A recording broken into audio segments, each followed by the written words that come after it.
And with just a couple of hours to go before the start of tonight's Republican convention, we are joined by the White House Chief of Staff, Mark Meadows. Mark Meadows, thank you very much for taking time to be with us. How do you think the convention's going so far? And what do you think the president is gaining from this? Well, I think the convention is going outstanding because we're telling the story of American people across the country, and in each and every night, it's not just about political figures and personalities. It's about people that are involved in, whether it's a lobster fisherman or a logger or anyone else, small business person. It's their stories, and that's what the American people are really interested in. And ultimately, it's that forgotten man and woman that this president campaigned on some 4 years ago, and ultimately, it is his ability to represent them that this convention is all about. Well, we are hearing a lot of those personal testimonials. We're also hearing a lot about Joe Biden. And I want to ask you about that because he's clearly a progressive. He's a liberal. His views are to the left of the president's. He's for expanding the Affordable Care Act. He is for diverting some police funding to social services. But he is not for a government-run Medicare for all. He is not, as we just heard in Lisa Desjardins' report, he's not for defunding the police. He's repeated it again. And yet, speaker after speaker at the convention is saying he is for these things. They're saying he's a socialist. He's going to bring the country to ruin. Why not just say this is what he believes and not exaggerate? Well, I don't think there's any exaggeration. Even in your lead up just a few minutes ago with the reporter and the reporting that was going on, they said that he wants to reallocate. By definition, that means that you cut from one place and you augment in another place. And so if he's so clear on it, why didn't he condemn all the people that are out there saying that we need to defund the police? Why didn't he condemn them? Not just state a policy position, but condemn their very activity. Listen, it's never been more clear. This president will back law enforcement, consistently has and consistently will, and yet Joe Biden is trying to be nuanced in his words when we all know what he really means by that. Listen, I served on Capitol Hill. When you talk about reallocations, you take from one bucket and you put in a different bucket. So I'm not sure what exactly he means by that. Well, reallocating is different from defunding altogether, but we can. Well, let's say we're not defunding altogether, but you're cutting their funding. I mean, right. let's be honest about it. If you're taking money from police, law enforcement, you're not increasing their budget, you're decreasing. Let me ask you quickly about something Vice President Pence and others have said, that the president saved lives with a total ban on travel from China starting back in January, he claims, others claim that Joe Biden and the Democrats attacked this. However, we've looked back at all this. It was not a total ban. The New York Times estimates something like 40,000 travelers from China arrived in the U.S. after the president imposed that action over the course of 2 months, and that Joe Biden and the Democrats did not attack this. We've gone back and looked. And so where is all that coming from? Well, if you went back and looked, they did condemn it, and so let's go ahead and do that. He did call him xenophobic. But he was not referring to the ban when he said that. Well, so it was in the context of the COVID relief and what the president did, so I don't know how you can contextualize it in any other way.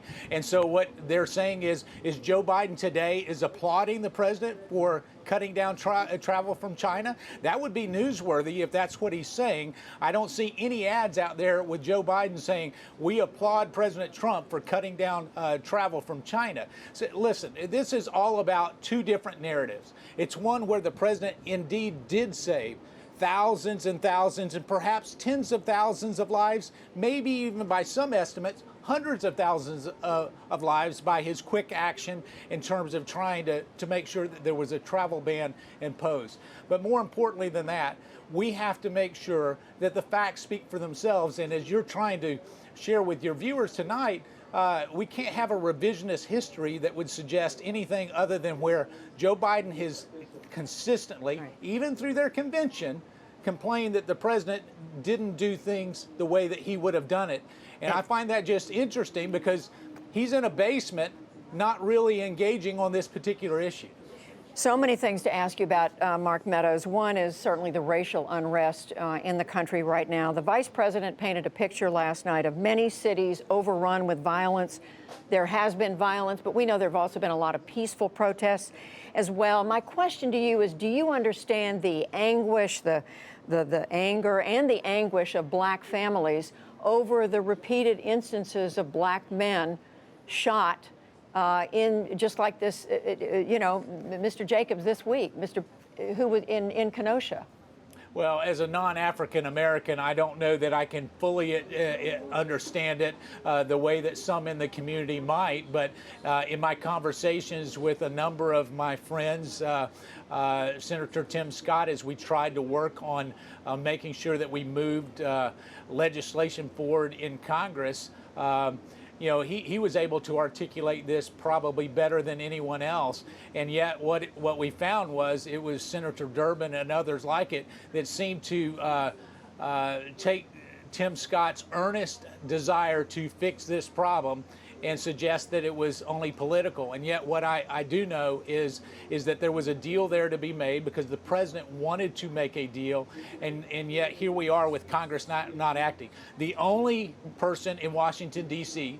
who has acted to try to address this in a meaningful way is the President of the United States with an executive order, and it's not the first time that he's acted on that. Well, you had several White House officials today criticizing, for example, professional athletes who've been sitting out some games over the last day. Some are continuing tonight, some are not. Just a few minutes ago, Mark Meadows, we heard the coach of the Clippers, Doc Rivers, say, and I'm quoting him, "We keep loving this country, and this country does not love us back." Are you prepared also to criticize these athletes for what they're doing? Listen, here's what I do know is peaceful protests where they want to boycott, not boycott with the NBA.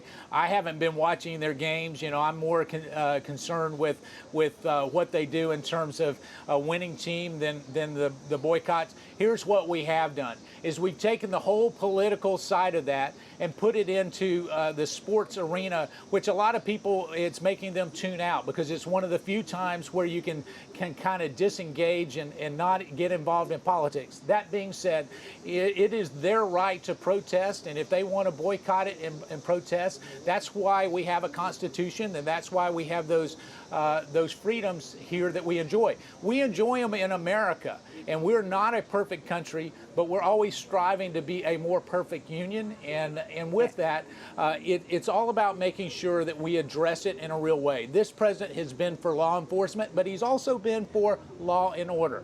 And I can tell you that he had the Attorney General in the Oval Office when the events happened in Kenosha, and he asked them to make sure they investigate it fully. So what do we know? DOJ is looking at it from a civil rights standpoint as well. Hopefully the truth will come out in the coming weeks. We did see that. And the reason I'm asking you about your view of these athletes, because the president has in the past called them, quote, nasty and dumb for sitting out these games. But I also want to ask you about mask wearing. Mark Meadows, you were out traveling in the country. You were in your former congressional district in Western North Carolina this week. We have some video of that. You were not wearing a mask. We see 1,500 seats on the South Lawn of the White House tonight for the president's address. No mask mandate. The CDC has strongly suggested people wear a mask.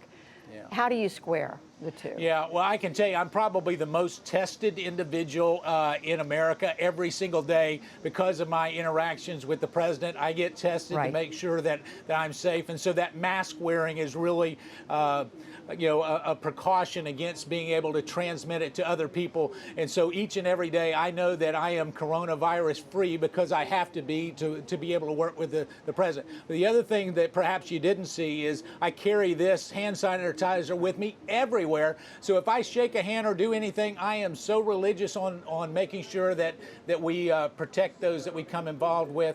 At the end of the day, what we have to do is get a therapy and a vaccine that treats this, because the contagiousness of this particular virus is not going to be stopped just by a mask or just by social distancing. We know that already. We've seen the facts on that. Will it help hopefully mitigate it? We hope so. We encourage it. And yet at the same time, we need to understand that we have to find a real solution. And that's what this president has really been focused on with Warp Speed, is to try to do that. But you're not concerned about the message it sends when people see not just you, but again, 1,500 seats close together on the White House lawn? Well, I think the president has talked about masks. I've got my mask with me. I wear it occasionally. And so for all your viewers that are watching, listen, if there's in a place where I'm not tested or where I'm extremely close, I'll wear the mask. And yet, when we look at that and try to make that a litmus test on whether it's going to actually be communicated or in a contagious way shared with someone else, that's really not a message that this White House believes is being missed. Mark Meadows, Chief of Staff to President Trump, thank you very much. Great to be with you.